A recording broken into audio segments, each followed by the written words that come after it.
Hey, trotamundos, ¿qué tal? Yo soy Kurenai y aquí venimos a hablar de libros.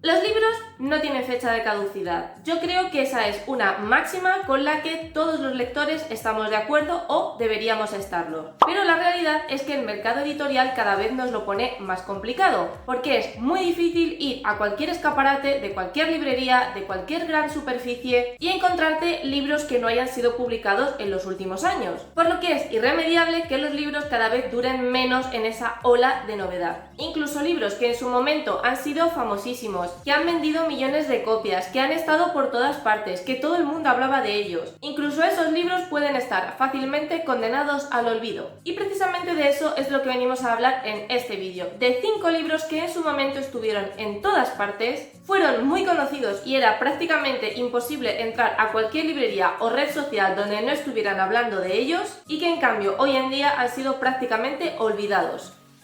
El máximo exponente de esta premisa, aunque sí que es cierto que todavía se sigue mencionando, sobre todo porque ahora han hecho una edición especial y parece que ha reflotado un poco este título, pero que desde luego no tiene la misma repercusión que tuvo en su momento, es La vida invisible de Adilarú de P.E. Schwab. Sabéis que este es un libro que yo he odiado con toda mi alma, de hecho uno de los primeros vídeos de este canal es una reseña hater por mi parte, pero no podía hacer este vídeo sin mencionar este título, porque yo creo que es el máximo exponente de libro que en su momento estuvo hasta en la sopa, que yo me lo leí un poco por pesadez y presión de grupo porque yo necesitaba saber por qué a todo el mundo le fascinaba esta novela, y hoy en día ¿cuánta gente se acuerda de la vida de Adilarú? Poquísima. También es verdad que en parte es porque la autora sigue publicando, con lo cual sí que se sigue hablando de esta autora, pero sobre todo de sus novedades, y porque quieras que no, Victoria Schwab es una autora que es conocida por sus libros de fantasía, y dentro de todo su catálogo esta novela es la más diferente y la que más se aleja de lo que ella suele escribir. Pero sea como fuere, el caso es que en su momento este libro fue un bombazo y todo el mundo hablaba de él. Es el típico libro que tiene unas reflexiones muy profundas acerca del amor, de la soledad, de cómo es querer, de cómo es que te quieran, de la huella que dejas en el mundo,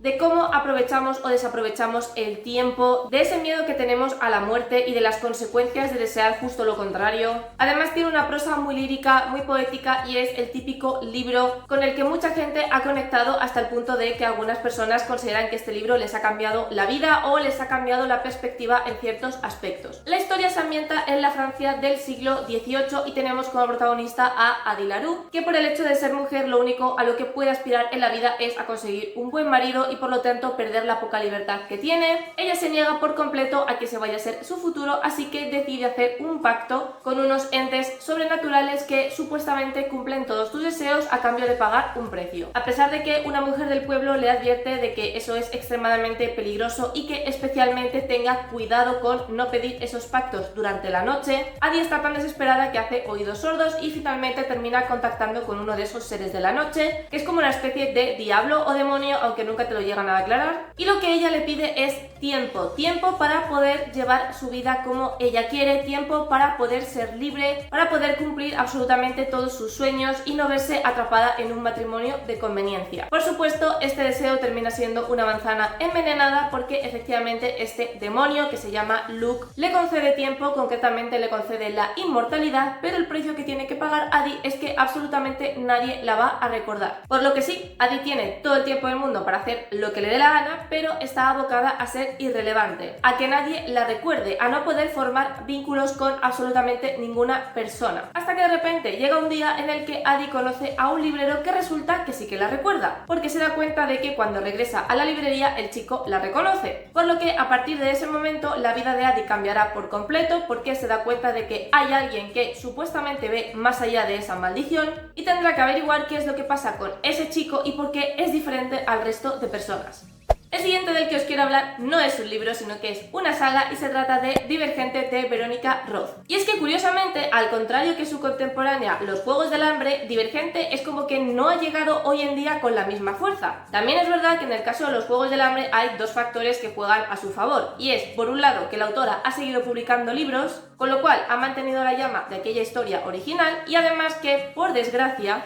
la historia de Los Juegos del Hambre está más viva que nunca, porque al final nos habla indirectamente de una guerra donde tenemos una dictadura que no tiene ningún reparo en aplastar a los débiles. Y ese es un tema que, nos guste más o menos, siempre va a estar de actualidad. Sin embargo, en el caso de Divergente es como que se quedó muy atascada en su tiempo, y aunque sí que es verdad que es una saga que ha influenciado mucho, tanto en los lectores como en obras que se están publicando actualmente, mientras que los lectores que están surgiendo en las últimas generaciones sí que saben qué es los Juegos del Hambre e incluso es probable que la hayan leído, aunque sea actualmente, no sucede lo mismo con Divergente. Porque aunque fue muy popular en su momento, es como que actualmente podría decirse que es una saga muy de nicho, en el sentido de, si no la leíste en su momento, hoy en día no la vas a leer. Y es una lástima porque, aunque es verdad que los Juegos del Hambre le da 1000 vueltas, sigue siendo una saga muy buena. Pero no sé si es porque ya en su momento no tuvo tantísimo éxito como podría parecer, o porque la historia que cuenta no es tan actual o no es tan extrapolable al mundo real, pero sea como sea, el caso es que Divergente es una de esas sagas que no es que se haya quedado en el olvido, pero sí que se ha quedado atascada y enclaustrada en los 2010. Nos encontramos en una distopía ambientada en Chicago, cuya protagonista es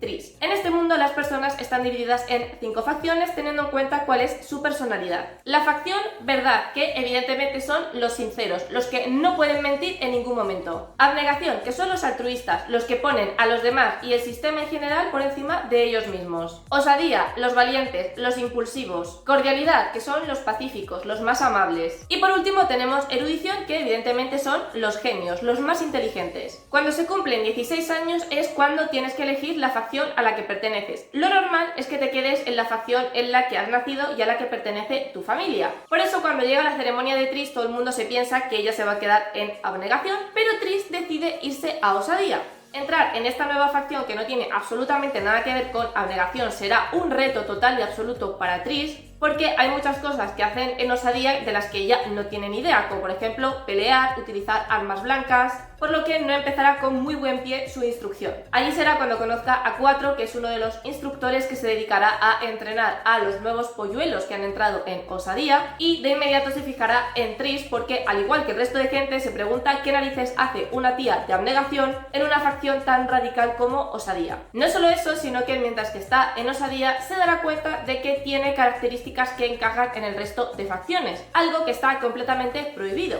Y es que a estas personas que parece que no terminan de encajar al 100% en una facción se les denomina divergentes. Y un divergente es muy peligroso para el sistema porque puede demostrar que efectivamente este sistema de facciones no funciona, lo cual quitaría por completo el control al gobierno, porque al fin y al cabo el hecho de que las personas estén tan compartimentadas no es algo elegido al azar, sino que tiene detrás un fuerte componente político.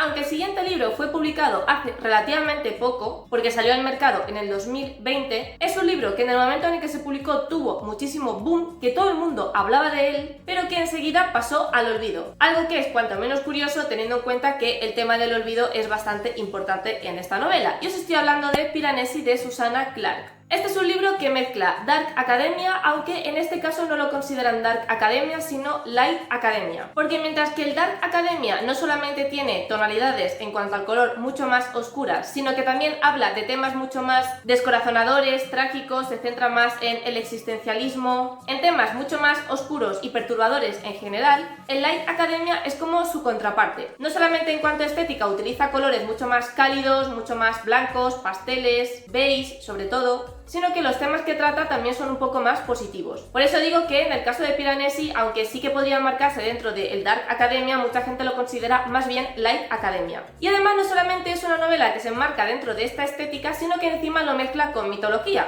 que sabéis que son dos componentes que a mí en lo personal me encantan. Esta obra se sitúa en un sitio llamada la Casa de Piranesi, una casa que es inmensa, que nunca tiene fin, que por mucho que explores nunca eres capaz de saber dónde empieza la casa y dónde termina, que está repleta de estancias de diferentes pisos y que la casa por dentro parece como una especie de panteón o templo griego, porque todo está lleno de mármol, de columnas, de estatuas que recuerdan a las estatuas grecolatinas. Y en esta casa se encuentra atrapado nuestro protagonista, que no sabe muy bien cómo ha llegado ahí, que no recuerda nada más allá de su estancia en la casa y que nos va contando su día a día explorando la casa para intentar hacer un mapa o más o menos situarse y saber dónde está, dónde puede encontrar comida, dónde puede encontrar recursos de otro tipo como por ejemplo ropa. Ha descubierto que en la planta baja hay como una especie de mar que entra dentro de la casa donde puede pescar. Lo único que rompe esta monotonía es un señor que aparece y desaparece de la casa, que de vez en cuando habla con el protagonista y que el protagonista no sabe muy bien de dónde ha salido salido, si es capaz de entrar y salir a su gusto o si realmente vive en la misma casa, lo que pasa es que todavía no se ha encontrado con él en las exploraciones. El caso es que nos encontramos ante una novela que agobia un poco según la vas leyendo por la vastedad y la infinitud del sitio que nos describe la autora. Porque aunque sí que es cierto que yo recuerde, Piranesi no termina de transmitir ningún tipo de agobio ni ansiedad por estar en un sitio como ese, a mí personalmente sí que el cómo la autora describía el lugar me lo transmitía. Porque yo me imaginaba la situación de Piranesi en un sitio que parece que no tiene fin, que no hay puertas, que no hay ventanas por el que pueda salir, en el que tengo que vivir sin saber cómo he llegado ahí y sin tener ningún recuerdo previo a mi estancia en esa casa, y yo personalmente me volvería loca. Lo que tenemos que averiguar en este libro, por tanto, es quién es realmente Piranesi, cómo llegó ahí y, lo más importante, si la casa es un lugar real que existe o es otra cosa. A mí lo que más me gustó del libro es sin duda la estética y cómo la autora te describe la casa, aunque insisto, a mí me resultaba muy agobiante estas descripciones porque de verdad que yo me ponía en la piel del protagonista y me echaba a temblar de lo horrible que me parecía la casa. Pero lo que viene siendo la estética, el cómo describía las diferentes estancias, el cómo el personaje se iba moviendo por ese laberinto que no parecía tener fin, el cómo había averiguado en qué momento del día subían las mareas, a qué habitación tenía que trasladarse para poder dormir, dónde podía encontrar comida, y luego también los pequeños descubrimientos que va haciendo de que supuestamente hubo otros habitantes allí antes que él. Todo eso me parecía total y absolutamente fascinante. Y voy a terminar este vídeo recomendándoos dos libros de poesía. Sí, yo recomendando poesía, que sabéis que es un género del que huyo como la peste. Más que nada porque tengo la sensación de que la poesía que se publica hoy en día es una frase a la que le han metido varios enter. Pero bueno, en su momento sí que me leí dos poemarios por lo mismo, porque estaban por todas partes, porque todo el mundo hablaba de ellos y decían que era una absoluta maravilla, y de los que hoy no se acuerda absolutamente nadie. Y el primero del que os quiero hablar es de El chico de las estrellas, de Chris Puello. Este fue su primer poemario, allá en el 2015, y luego hasta el 2017, creo, más o menos, 2017, 2018, él siguió publicando poemarios, pero es como que tuvo un boom con este poemario, con el siguiente siguió un poco en la ola, pero luego como que todo el mundo se olvidó de él. También es verdad que por lo que he visto no ha seguido publicando, su último libro fue en el 2019 y eso pues quieras que no, teniendo en cuenta cómo está el mercado de acelerado últimamente, también influye un poco en que la gente se olvide de ti. Pero igualmente este chico en su momento lo petó y hoy en día tú le preguntas a alguien quién es Chris Puello y probablemente no le suene ni el nombre. Este libro es una autobiografía desgarradora donde el autor nos cuenta desde su infancia cómo descubrió que era gay, cómo descubrió que no encajaba muy bien en ese mundo heterobásico en el que todo el mundo pretendía encasillarle y lo doloroso y catártico que fue para él ese viaje. Es una obra preciosa con la que, contra todo pronóstico, yo empaticé muy bien y me refiero sobre todo a la parte de los poemas, que es muy difícil que a mí un poema me transmita mucho. En cambio, aquí creo que juega a su favor el hecho de combinar poemas con prosa, porque la prosa le permite desarrollar mucho mejor lo que quiere contar y en la poesía volcar más esos sentimientos viscerales que tiene. Además, la propia maquetación del libro es impresionante porque, por ejemplo, todo el libro está escrito en azul. Ahí lo podéis ver que la letra es completamente azul y además también dentro del propio libro, en los poemarios, por ejemplo, tiene palabras que están en negrita o que tienen sangría diferente, es decir, que la propia maquetación, ahí lo podéis ver también, la propia maquetación va acompañando a lo que el autor nos va contando en la historia. Lo que para mí fue totalmente un punto a favor porque hacía que este libro fuera un poco más inmersivo, porque sentías en la forma en la que estaba estructurado el libro la propia rabia o el amor que quería expresar el autor con sus palabras. Aunque al principio es un poco desgarrador porque, como imaginaréis, su experiencia abriéndose camino en el tema queer no fue la mejor, al final nos deja un pozo de esperanza en el que se nos habla de que podemos encontrar el amor, de que por mucho que estemos perdidos en el mundo y que parezca que nadie nos entiende, de repente encuentras una bombillita, de repente encuentras una luz que te guía y que te dice estoy aquí, yo sí te entiendo, yo sí te quiero. Y es un libro que, a pesar de ser una autobiografía, creo que puede extrapolarse perfectamente a muchas experiencias que ha tenido gente dentro del colectivo.